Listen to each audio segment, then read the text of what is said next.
This right here is the Democratic People's Republic of Korea, or better known as North Korea. It's an outcast country that struggles to feed its own people and keep the lights on.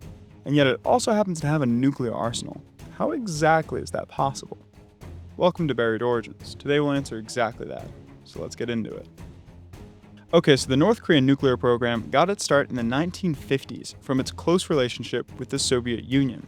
The Cold War was in full swing, and both the US and Soviet Union were attempting to dominate the globe, both through hard power like direct military action, but also in soft power areas like science and culture. And one of the ways they sought to win in science was by sharing key technologies with allied countries to accelerate their development so that they could show the rest of the world how much better their way of life was.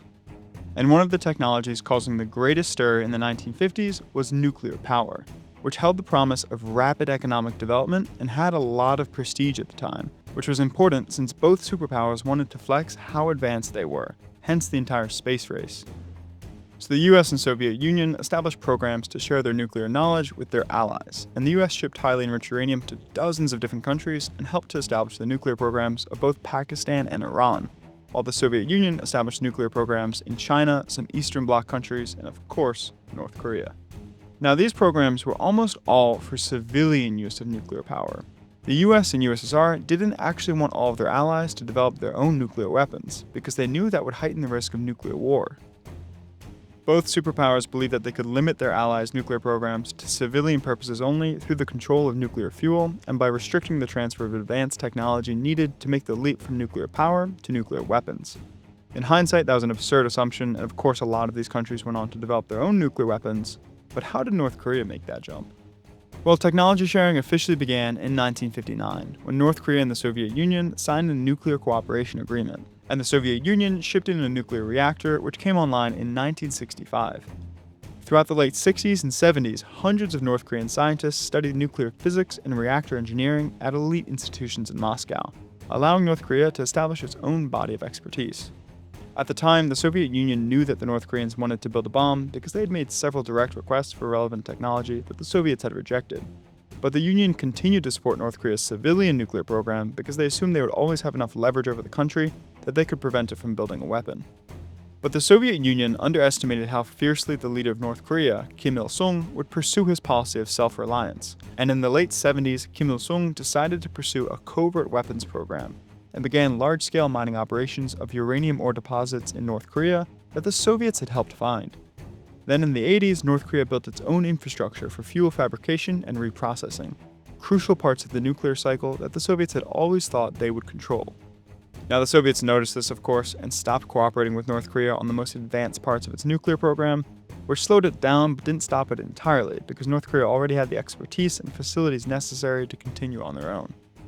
Then the Soviet Union fell apart in 1991, and the US began to suspect that North Korea was building a bomb.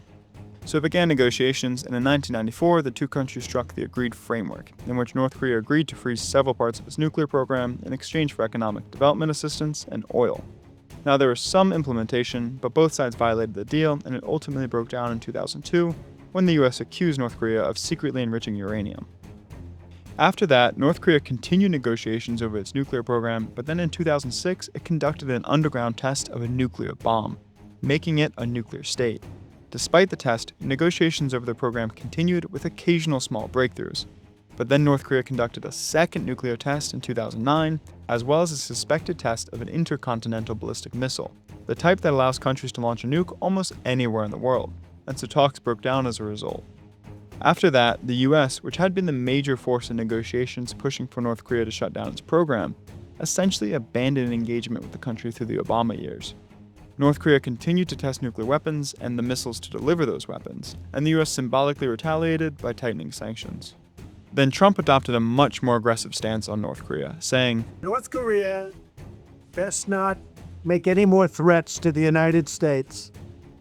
They will be met with fire and fury like the world has never seen.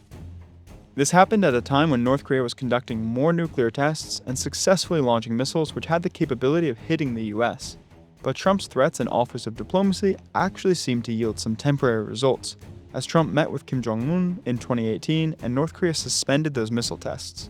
But ultimately, negotiations broke down once again, and North Korea went back to testing its missiles in the Biden years. Since then, both Biden and Trump have mostly ignored North Korea while it continues to develop its missile and nuclear arsenal.